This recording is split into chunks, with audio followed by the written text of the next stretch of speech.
Hey folks, talking about 2020 and giving an overview of the year ahead. I'm going to be talking about 10 of the most important shifts that we will be dealing with in 2020. And this is in anticipation of a web class that I'm doing. I just put it in the chat that you can register for. And this web class is where I will be talking about each of the 12 signs as well, especially because we're going to have Saturn move into Capricorn in early 2020. And I'm going to be talking about how that's going to influence everyone for the next 12 months. And you can see how that will affect you and get the full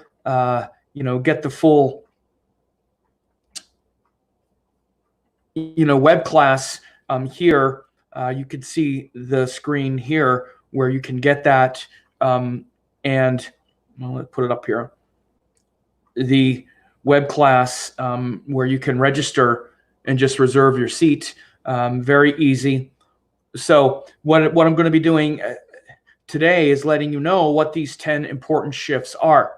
Again, those 10 important shifts are going to influence pretty much everything for the upcoming year. And, it starts very much at the beginning of the year with, as you see, January 24th, right at the beginning of 2020, Saturn enters Capricorn, where he'll be for the next couple of years. So this is where we're going to be really committing to hard work that needs to be done, not just what inspires us. That's what we would say about really committing to hard work that needs to be done. Sorry about that.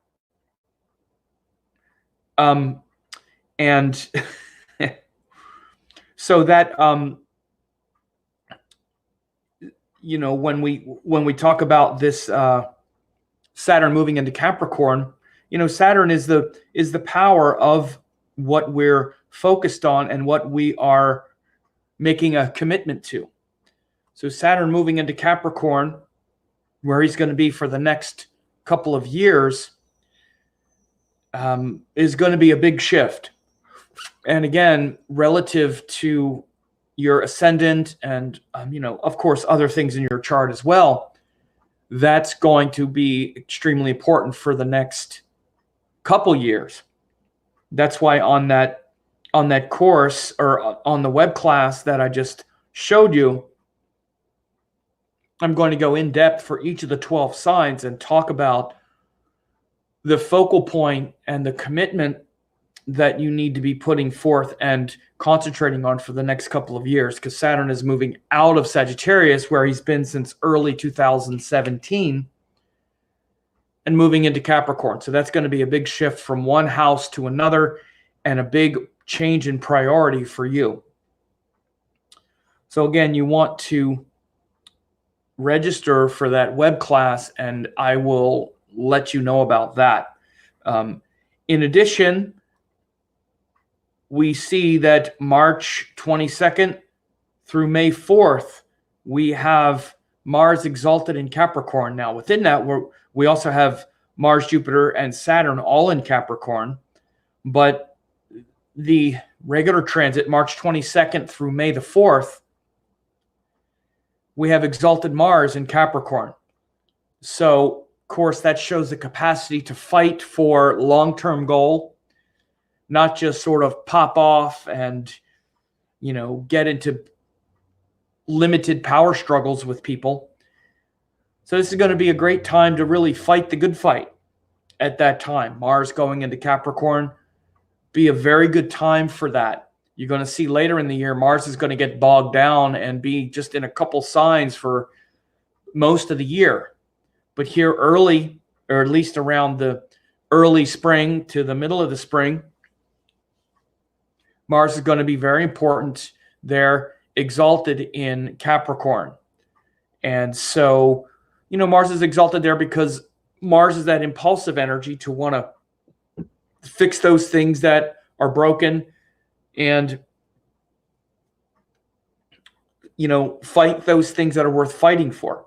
But we need to be careful. We can be very indiscriminate if we're not careful, and Mars can just be sort of destroying a bunch of things that are not really helpful. And so this is very important to understand.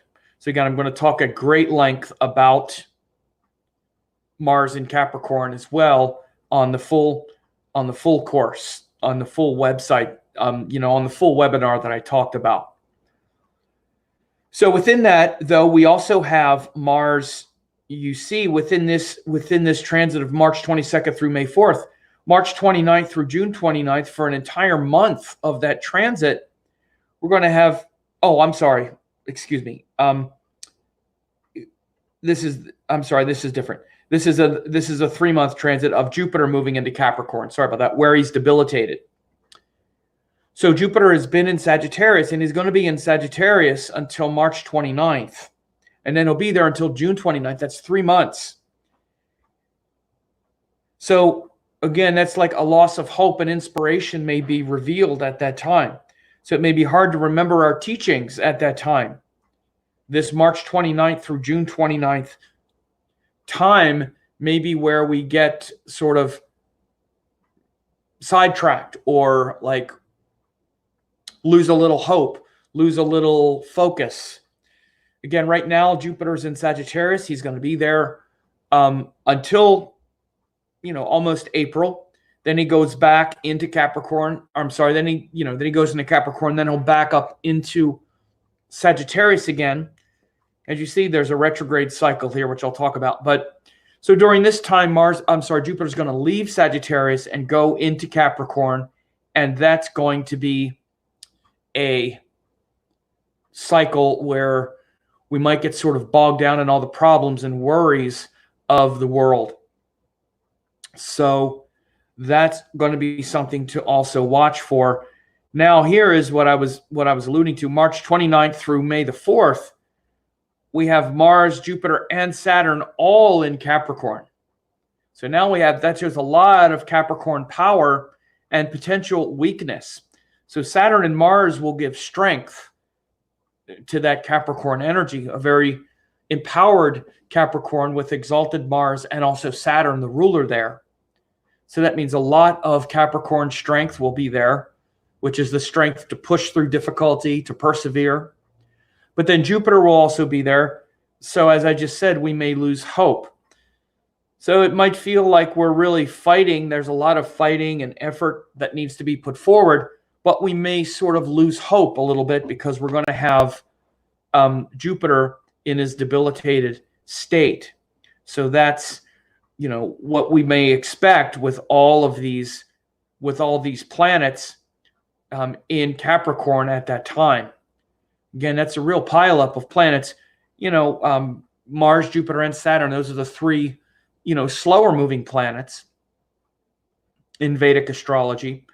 And again, Mars is exalted and Saturn is the ruler. So they're really powerful there. But then Jupiter is not so strong because he's in the debilitated sign. And he's also with Mars and Saturn. So that's going to be a very pivotal time. That's why I have that one sort of highlighted as well. So really next year, Capricorn is going to be a very important sign. This past year, 2019, Sagittarius was really important. All those planets in Sagittarius, Saturn, Ketu in Sagittarius, it was a real kind of, 2019 was the year of Sagittarius. And 2020 is going to be the year of Capricorn.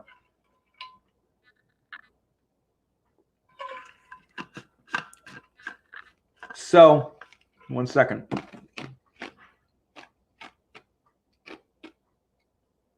See a couple questions about if it's going to be bad if you're Capricorn, and then good and bad doesn't really exist. Yeah, I mean, you want to try to get out of that thinking.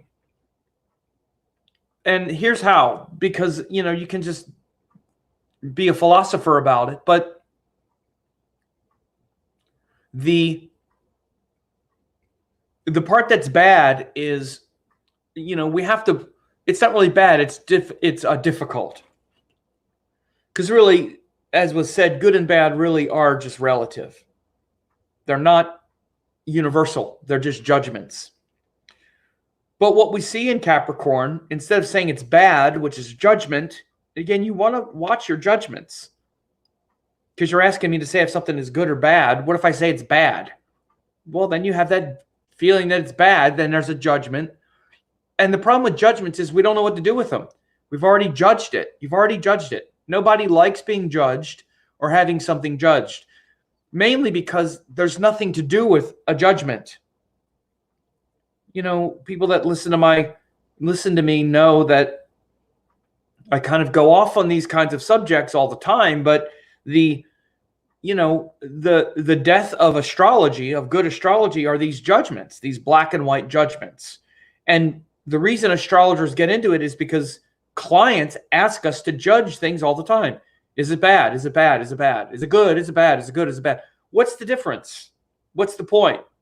When astrologers are doing a good job, and then we'll say good and bad in this regard, they're not just judging things as good or bad, they're explaining them. And so the whole quality and nature of looking at any placement is to explain it. And so what Capricorn does is allow us to persevere through difficulty. So it's a sign of stress. But again, stress isn't necessarily bad. This is how you would look at it. Because stress allows us to persevere and show what's really important and valuable to us. So what's really important and valuable will be worth fighting for, will be worth concentrating on, will be worth committing to, and will be worth overcoming the stress. So you have to see that the great things in your life, the great things that you've accomplished, happen because you were willing to work hard and persevere through the stress and difficulty associated with making those things successful. You can succeed at anything that you want. And so Capricorn shows that hard work and the capacity to do that hard work, right? That's why Mars is powerful there, because Mars likes hard work. Saturn also likes to persevere through difficulty and stay determined. So this is how you would look at it. You know, this is how you would look at something rather than judging it as good or bad. You want to look at everything that, that comes into play.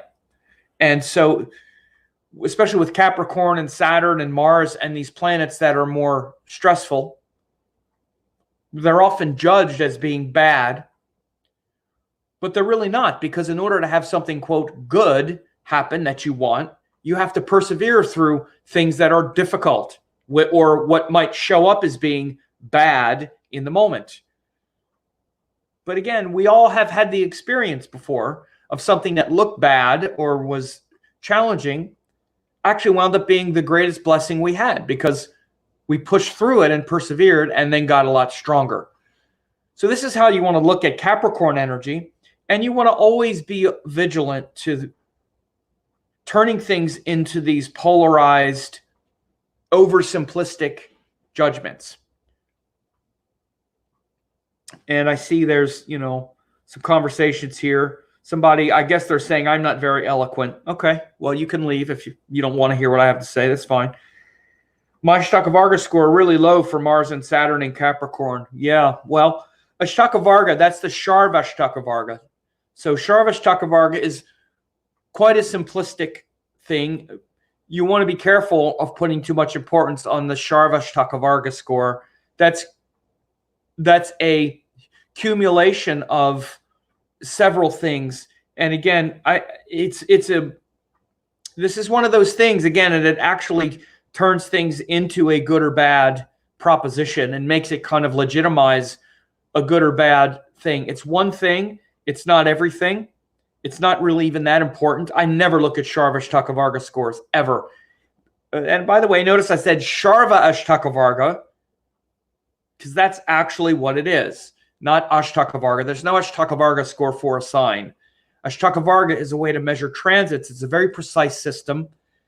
And you have to look at everything in Ashtaka Varga, not just the Sharva Ashtaka Varga reduction. That's the most simplistic and probably most useless way to use Ashtaka Varga. But again, like other things, Ashtaka Varga is very complicated, and it got reduced into simplistic things that dime store astrologers can use very easily. I'm not trying to be offensive if there are astrologers saying that. It's not like it's useless, but to put too much importance on, if there are astrologers putting too much importance on the Sharva Ashtaka Varga reduction, then they're not doing a disservice unless they then they're not doing it a service unless they're explaining it properly. For example, for any Ashtaka Varga reduction, Sharva Ashtaka Varga score, you have to look at what are called the kakshas in the signs, or the different sectors, because that's really what's important. Signs are broken up into 8 different sections for 7 planets in 1 lagna. So at any section of any kaksha or any sector of any sign, that's what you need to look at. So you can have a planet giving a bindu in that section, and it will be very auspicious. So again, the Sharva Ashtaka Varga reduction, it's kind of like the aggregate Shadbala score. Really, no one who does astrology with a lot of precision uses that very much. Again, you know, beginning astrologers do. Oh, my Shadbala is really high for this planet, and they're just looking at that overall score, but that doesn't really tell you anything important in a specific way. It's another good or bad thing. It's another good or bad. So this is kind of the theme of good or bad today, I guess. But again, I'm not trying to insult any astrologers. I don't even know who said it, but I know sometimes astrologers say these things, and there may be a few right now saying a lot about Sharva Ashtaka Varga, because I hear more students show up on my live videos and my comments talking about their Ashtaka Varga score when they literally mean the Sharva Ashtaka Varga reduction. So,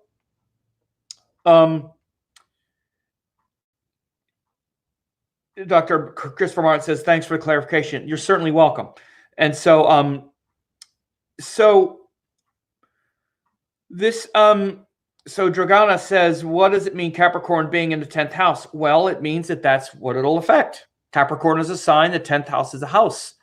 So again, if you're going to ask the question, it means what it means. It means Capricorn's in the 10th house from there. Just put the two things together. But this is what I'm going to be talking about on my web class, where I'm talking about each one. Of course, that would be for Aries. So people are free to register for that. Let me go here. All right, so let me go back to this. I was at this big pileup here in Capricorn, which was from March 29th to May 4th. And again, a lot of planets there.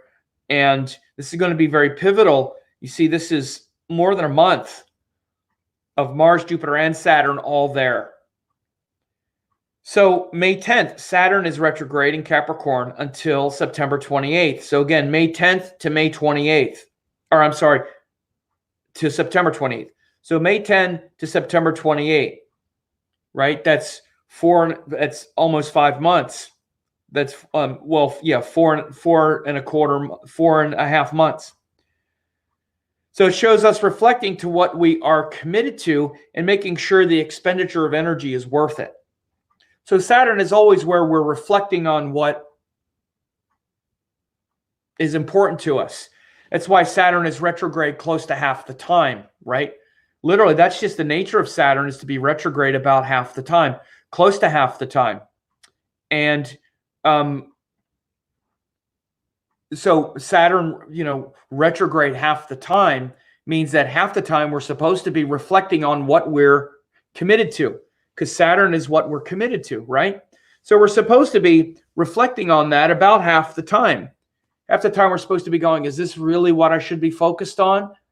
And then the other 6.5 months, 7.5 months, it's like, yes, this is what I'm supposed to be focused on. And then we're supposed to focus on it. So in Capricorn, it's, one of the biggest things with Capricorn is this, making sure that the expenditure of energy is worth it. That's really a lot of what Capricorn is about. Is this worth it? Or am I wasting my time? Well, this is why Saturn is good in Capricorn, because Saturn is where we're aware that we're either wasting our time or we're not, or or we're using our time wisely, because Saturn is a part of us that realizes we only have so much time. So with Capricorn, there's a very kind of practical, assessment where we say, is this expenditure of time worth it? Or am I wasting time?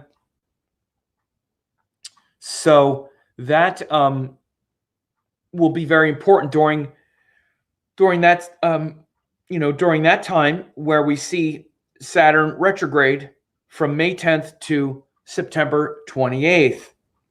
Then May 14th, Jupiter's retrograde until September 12th. So again, very similar. Jupiter and Saturn, their retrograde cycles are quite similar. And, this shows us reflecting on what we're committed to and this shows we're reflecting on our teachings and may challenge our teachers and beliefs. This is something else we're supposed to be reflecting on quite a lot. We're supposed to be reflecting on whether or not our teachings are inspiring us, whether or not they are, whether or not our teachers can answer our questions or not, whether or not they are, whether or not our teachers are reflecting the things that inspire us. So this is shown by the fact that Jupiter is retrograde, again, close to half the time, 4.5 months or so. So at that time, again, Jupiter is retrograde, and he goes retrograde from Capricorn back into Sagittarius. And again, on my web class that I'm teaching at the end of the year, I'm going to be going into that, this web class that I'm going to be doing at the end of this week, actually, is when it's going to start. This is, as I record this, in early December. I'm going to talk about these things in much more fine detail. I'm going to have the chart up, and I'm going to show you Jupiter going retrograde from Capricorn back into Sagittarius. So you'll see the chart. It's harder to do it on this live call because I can't pull up 2 windows at a time and all like that. That's why I'm making a presentation, make it more, more clear and more clean, so I can take the time to do it. And again, all you need to do is register, and you can see it. It'll be a free class. And so now June 8th until the end of the year, this is going to be big. Mars is either in Pisces or Aries. It's mostly in Pisces. So Mars is going to go into Pisces, and then he's going to slow down, almost stop. And then he stops in the early degrees of Aries. Then he goes back into Pisces again, retrograde around the middle of Pisces. Then he stops, and he goes forward again. It's actually until I think January or February of next year. He's either in Pisces or Aries, one of these 2 signs. It's mostly in Pisces. But he pokes his head in Aries. It's Aries for about a month.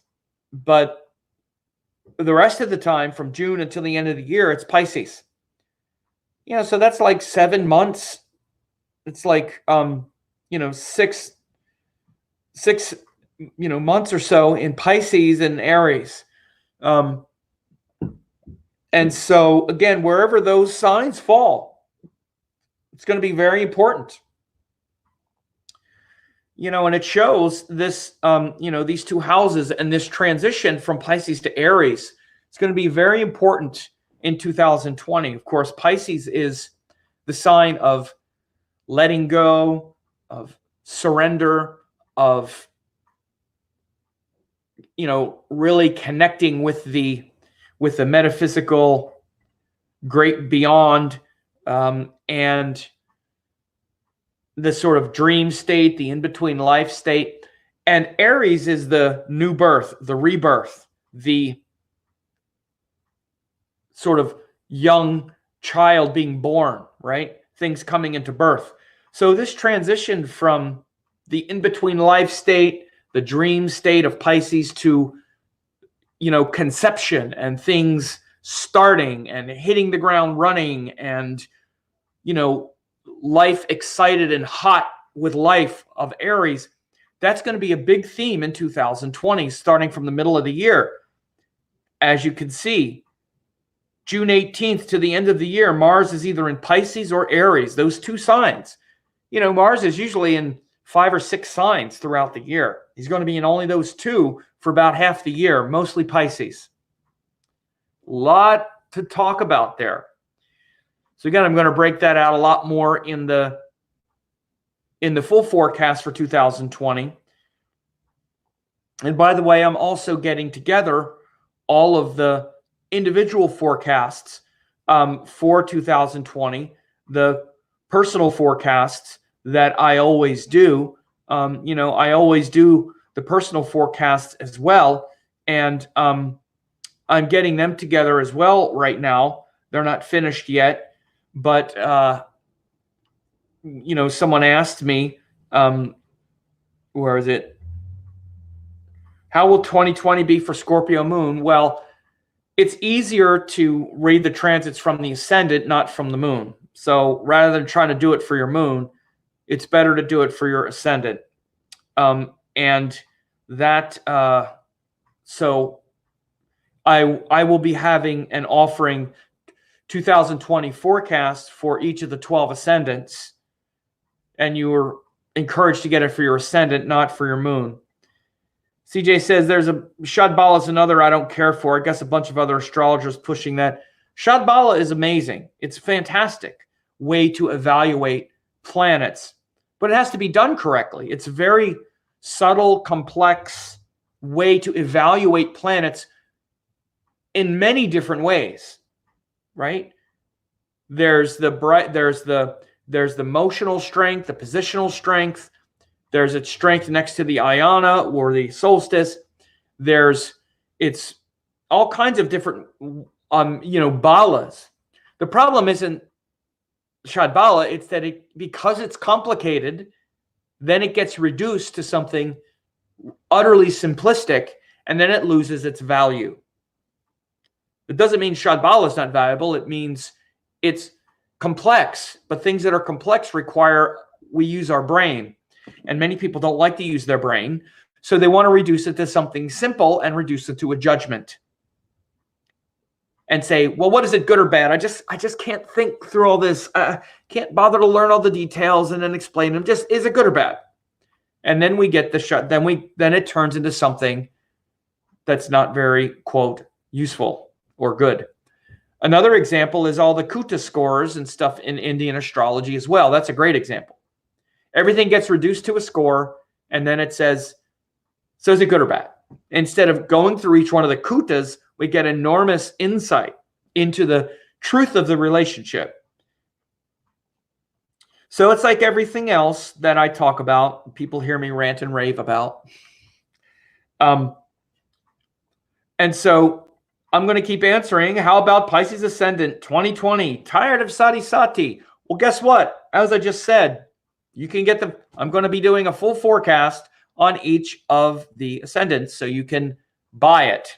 Okay? I'm not going to talk about it here and say, how about it? What, am I just going to talk about one ascendant here? No, I have to sit down and focus and concentrate and do each of these 10 important shifts for each of the 12 ascendants. That's what I'm going to be doing. Well, listen to what Judith said. Your prediction for my ascendant of 2018 changed my life. Thank you, Judith. I'm glad to hear that. Those forecasts are really powerful. I sit down and really share with you what each of these shifts are going to do for your life. Again, I'll be honest with you. This is how I live my life. I tell people this all the time in these videos, and they don't think I'm telling the truth. I'm telling you the truth. This is what I focus on. This is why I share this stuff, because these are the things that I am paying attention to. So Judith said, I mean 2019. Right. I get it. This past year. Yeah. So these are the things that I focus on. This is what I'm going to be paying the most attention to. And it's what I concentrate on the most. So again, people want to jump around and say, oh, what about this and that and this and that and this and that and this and that. I'm telling you, the reason I do these forecasts, the reason I do them every month, the reason I have a member forecast site where I do them every day, the reason I do these annual forecasts and I take like the 10 biggest shifts and then drill down into each one is because I know this is some of the most valuable stuff you're going to learn if you listen to it. If you buy it, if you're just going to buy it and then hardly pay attention to it, then frankly, don't bother. Just don't bother. I mean, it's not that expensive. It's only $20. But if you actually get it, and I tell people, take notes when you get it and really look and get like a, like a calendar or something and really notice, I guarantee you will see your life, as Catherine said, or I'm sorry, as Judith said, if not change your life, at least you will know how to be in alignment with these big things that are going to be coming in the upcoming year. So Judith, thank you for telling me that and sharing that, because yes, I know it's real.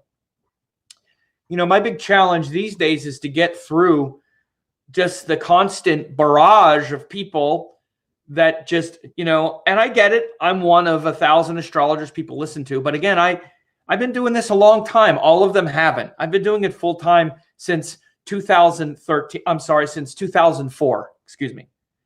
So I've seen for 15 years what works, and the most pure, highest pure teachings that impact people's lives. And most of the stuff that people think about or worry about, even with their chart or their dashas and all this stuff, most of it, again, all of it's important, but these things that I share are really usually the most important things. One second. And over all this time, these are the things that I've found to be the most valuable. So people say,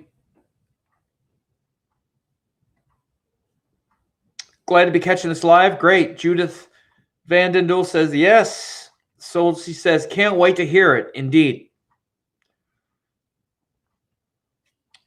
And someone says, you don't rant and rave, Sam, and you're eloquent. I love listening you speak and how you explain all this so well. I'm just teasing. No, it's kind of ranting and raving.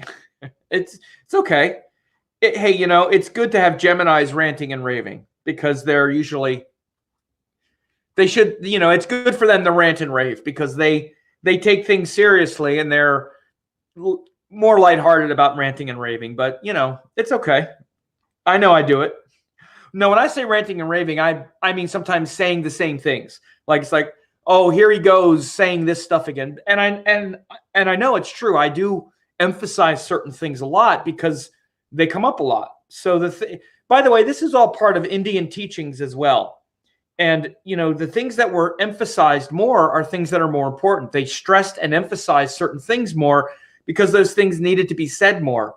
And again, you can see, those of you who watch me do live or you watch comments, it's always the same kinds of things that come back. People want me to make judgments rather than interpret things. People want to bring things into oversimplistic assertions. So again, it's good for people that want to study to see these things come up and to hear me explain them a little bit. So let's get back here. We got a couple more to go through here. So this is so June 21st. So now we have solar eclipse. Yeah, you see that a lot of the shifts come early in the year. And that was sort of that way this year as well in 2019 with all that Saturn Ketu and then Mars Ketu. So much of the really important stuff, at least the transits, happened earlier, and now some of them are happening later with the Jupiter Saturn. And you can see, with Jupiter moving into Sagittarius and then the eclipses. But there were several months where the same energy just kept kind of going forward in this past year, especially the Saturn Ketu, all that emphasis on Sagittarius, all of that was prominent for much of the year again. And then Jupiter moves into Sagittarius and big shifts happen again. And then, so, this is often the way the year goes. Things sort of pile up at different times. So we can see that most, 8 out of the 10 big shifts happen in the first part of the year, including this solar eclipse in Gemini, which shows the obsession and deeper promise relative to information and communication. So this will be a solar eclipse with the sun eclipsed in Gemini. And, we had one in 2019. This will be the last one in Gemini for 19 years with the sun eclipsed, with Rahu eclipsing the sun, rather. Rahu eclipsed the sun in 2019 as well. He'll do it here on June 21st.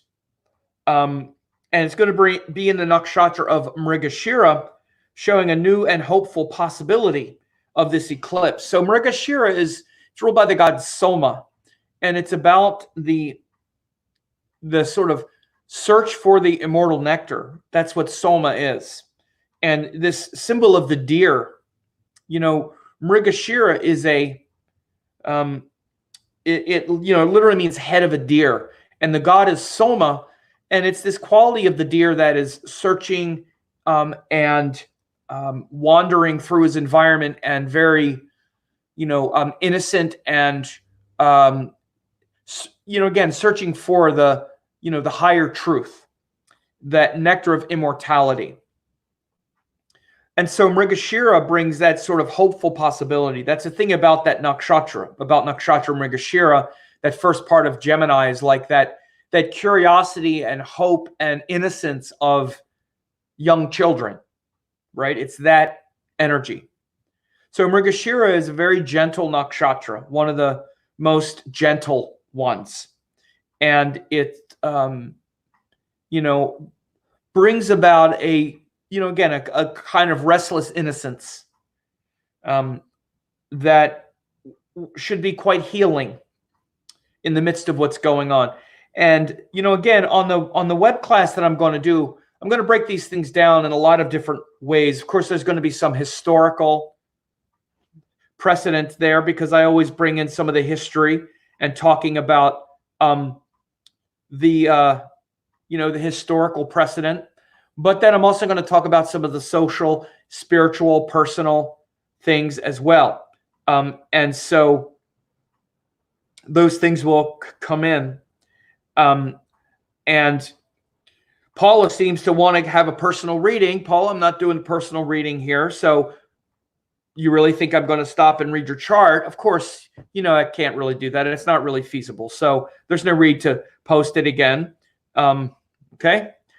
And so, again, one of the things that I am doing, someone asked about how much, what is a $20 product? Well, the $20 is for personal reading, where I'll take these 10 indicators and read them for each of the ascendants, for each of the 12 ascending signs. Short of that, though, you can get the this web class where I'm going to be going deeper even into this forecast, where I talk about the history, and I talk about the spiritual practice, and I have the charts up and stuff like that. This is just an overview of what the placements are. So you can go ahead, register for the web class. It's free. And then as I'm getting the forecast done, the personal forecast for each of the 12 signs, I'll let people know about them, of course. So, but, again, this, what's going to happen on this eclipse in June is it's going to be a time, especially on the personal level, where we can be very, very tuned into that deeper kind of gentle spiritual longing and searching that we all have. So then the last couple shifts are big ones. September 9th, Rahu and Ketu changed signs from the Gemini-Sagittarius axis, which is where they are now, to the Taurus-Scorpio axis. So Rahu is going to go into Taurus, and Ketu is going to go into Scorpio. Now, this shows a more stable and concentrated focus will be influencing the nodes. And again, this is where some indicate that the nodes are exalted here. And they're definitely quite stable. Ketu is very powerful and very mystical here. Rahu is also very stabilized and stable, but it's also very materialistic and a little more tricky. But so this is going to be a huge shift, though, of course, when the nodes change signs. They're going to shift for a year and a half. This will be September next year. Again, this shifts from the Gemini-Sagittarius axis, where it is now, to the Taurus-Scorpio axis. So again, this entire shift, and regardless of what your ascendant is, this is a big change, because we've had the nodes now in Gemini Sagittarius, which happened, which shifted in early March of 2019. Doesn't matter, whatever your ascendant is, that put Rahu in one of the houses and Ketu in the other. So if you're Leo, that moved Rahu into the 11th and Ketu into the 5th, right? So if you're Leo and when the nodes change September next year, Rahu is now going to be in the 10th, Ketu in the 4th. If you're Virgo, it's going to move it from the 10th to the 9th of Rahu, and so it's a huge shift. Again, like I say, these are the things that I pay attention to. This is how I live my life and track these transits all the time. These are the rhythms and cycles that I'm looking at all the time. Okay? So then the final is the December 14th solar eclipse in Scorpio next year. So again, this shows an unearthing of the emotional darkness and pain and struggle that can happen in Scorpio and really bringing it into the light. And this solar eclipse in Scorpio happens in the nakshatra of Jyeshta, which shows the emotional courage to do this work. Jyeshta is very much a sign of emotional courage, was the best way to put it. I use that simple statement. Scorpio itself is about emotional courage, but it's also about devotion, which has more to do with Anuradha Nakshatra, and also a certain amount of ambition and whatnot. But certainly that courage to take on big challenges and to overcome that, sadness and stress and worry is shown by Jyeshta, which is kind of the warrior. The Scorpio needs to be careful not to turn that vulnerability into a war and get into emotional conflict and battles, which is also a part of Jyeshta. So it gives a sort of emotional heroism. And we'll see that the end of next year with this solar eclipse in Scorpio. And again, so this, what happens with the eclipses is it really highlights the, it really highlights the nodal axis, wherever the nodal axis is going. So the nodal axis shifts, and it's a huge shift that we all deal with.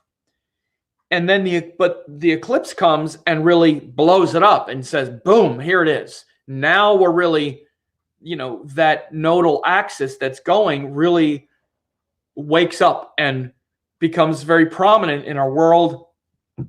And, of course, if you have important planets there, it becomes very prominent as well, or what have you.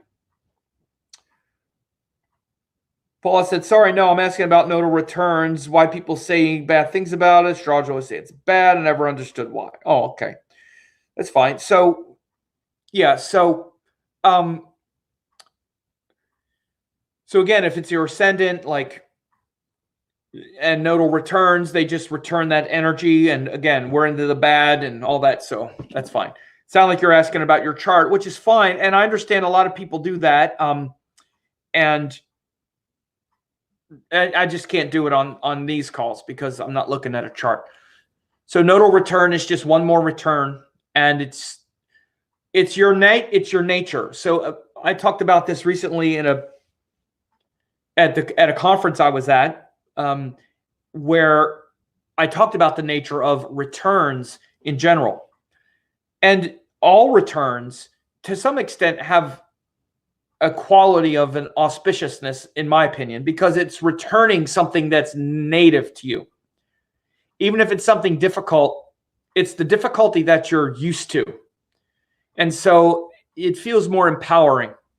So certainly when it's a nodal return, even if it's difficult or stressful or whatever, it's what you're used to. It's your nature. That placement has formed your nature and your perspective. So all returns wind up being, in my opinion, at least somewhat empowering. And even if it's a stressful, difficult one, like the planet is not in great dignity, or it's something, that might not be interpreted as being so easy to deal with, at least when it returns, it's what you're used to. Again, not to keep repeating myself, but think of something that you're used to.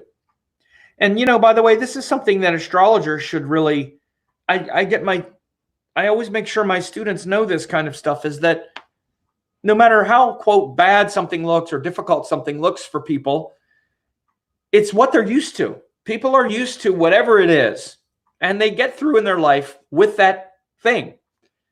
So astrologers, especially, amateur astrologers that haven't done a lot of readings or haven't, they're just learning or whatnot, they overdo things. They overdo things too good and too bad. They just exaggerate things too much for the positive and the negative. Particularly, I don't know, it's actually for both.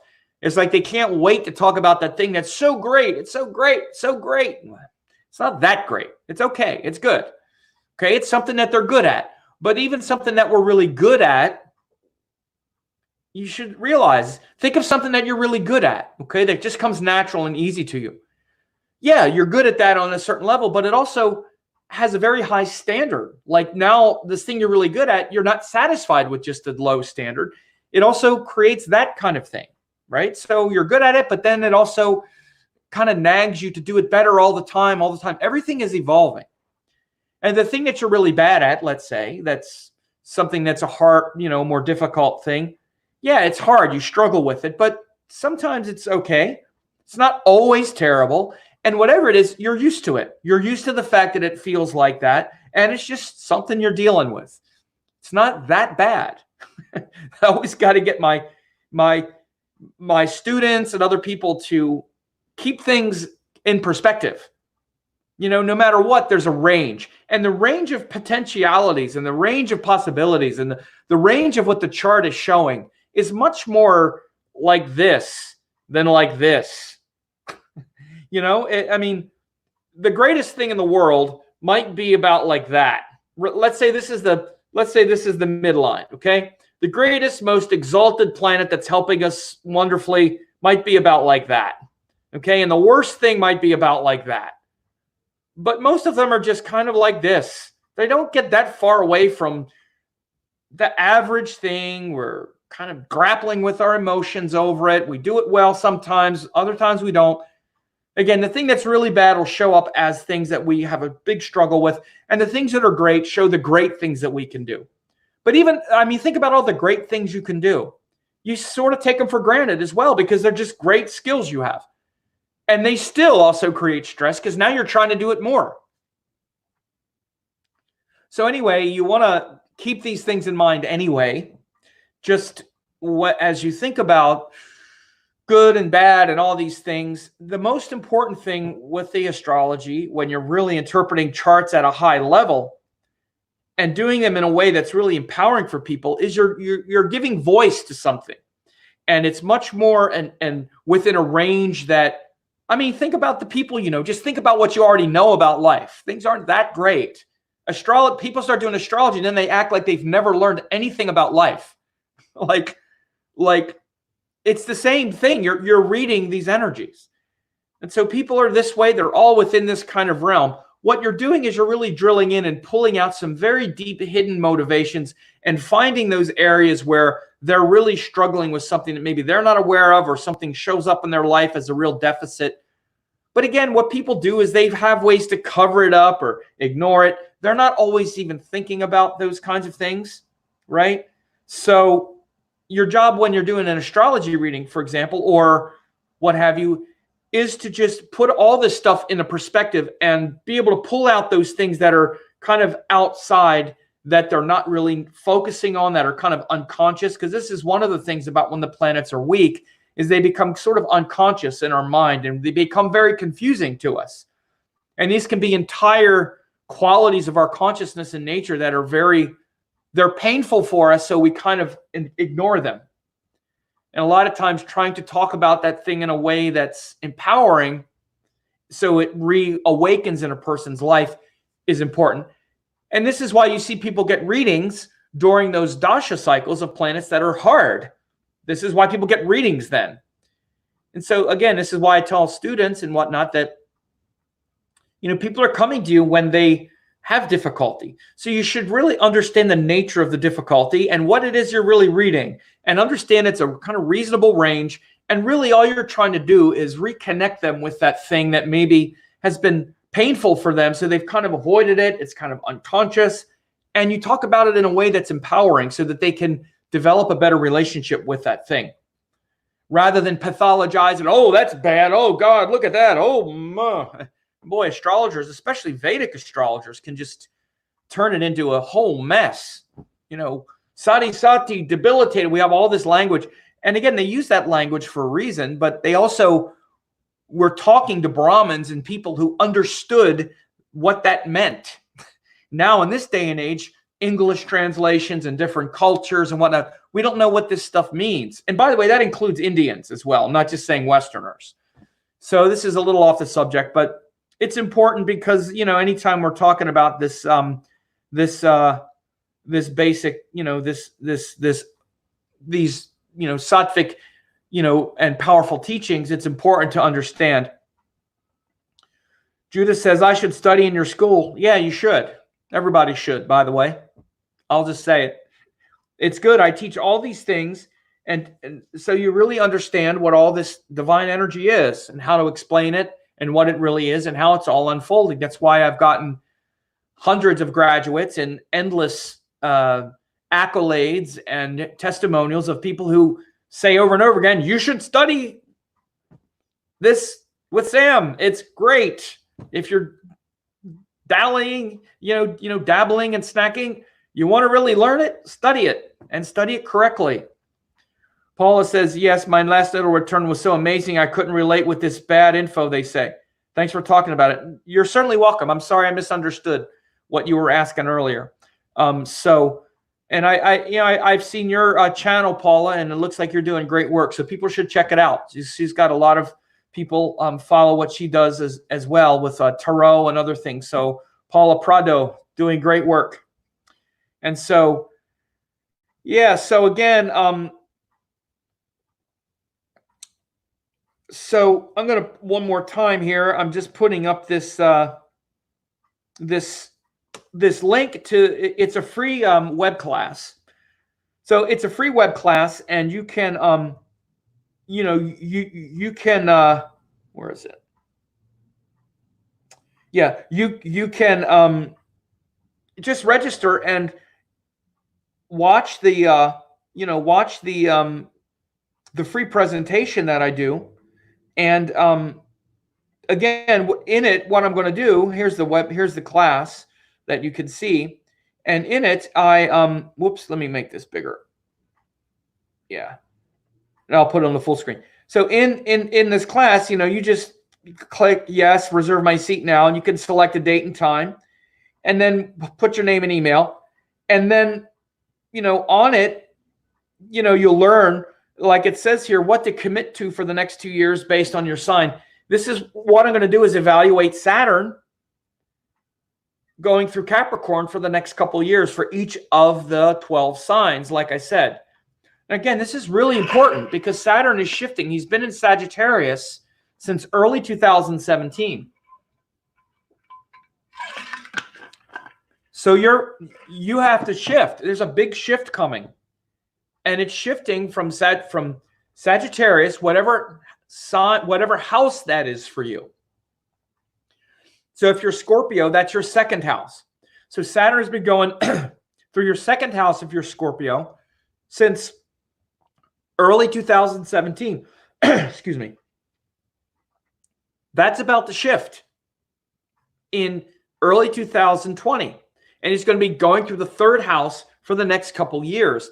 So this huge shift for, let's say, for Scorpio from second house of values, resources, money, focusing on really getting clear about finding your voice. Again, getting really clear about your values and whatnot. Moving into the third house, which is about taking those values and those resources and whatnot, and now embracing and finding, new ways of expressing yourself, new ways of spreading that, new interests, finding new ways of, as I say, expressing yourself through creativity, media, communication. Also, taking those core values and doing, like having fun or teaching on your own or doing things with more variety, as an example. So a big shift from the second to the third house. Let's say that was for Scorpio, but each sign, it's totally different. Again, this is going to be powerful for you for the next 2 or 3 years, whether you know it or not. Again, this is what I say, whether you know it or not. This is what I focus on. I knew in early 2017 when Saturn went through Sagittarius. For me, as Gemini, it's my 7th house. That's going to be a big shift for the next couple of years. All my relations with others, not just romantic partners, but others in general, work relationships, my interactions with others in general, overcoming being alone, connecting, selfishness or compromise, all of these 7th house issues. Now it's moving to 8th house. Okay, how does the 7th house move to the 8th house? So again, it's not even just interpreting one house. It's actually interpreting how one house comes from the previous house. That's actually what the thing is about. And that's actually what I'm going to be talking about. So in addition to knowing what to commit to for the next 2 years based on your sign, for those of you who are students, you're also going to learn how one house becomes another house, like I just showed you. All the houses are connected to each other. It's not just isolated, okay? Again, it'll be a great lesson for students as well. And you'll also discover these 10 important shifts. I'm going to go into more detail, and I always do them based on, the personal, political, historical. So again, I bring in I do a lot of research, and I'll be researching, some historical things as well, especially with the shifts of Saturn and other different, things, probably with the nodes going through and shifting into Taurus and Taurus and Scorpio. I'll be doing some research on that as well. So personal, political, social, I bring in all of it, and it's free. You just register for it. And then you can also look for the personal forecast, which will be done. I'm recording this on December 3rd. They should be done by this time next week. By the end of the weekend, they should be done the weekend that's coming up. So anyway, I hope this was helpful for you to hear. And so you can see what's coming up in general next year. You can see these important shifts.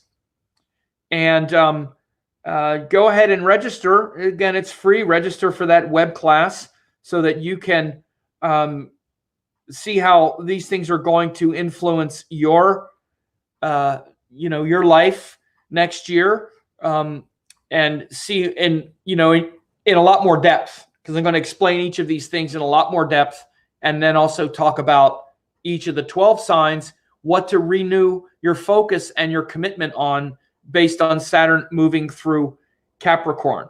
So Paula said, thank you. You're welcome. And thank you as well. And my Saturn return will be starting in the conjunction. There you go. G Chin said, thank you. A lot of thank yous. And you're certainly welcome, folks. Judith Vanden Doel said, thank you. Looking forward. Very helpful. Thank you. You're all very welcome. And we'll end it there. And again, share this with others if you think it'll help them as well.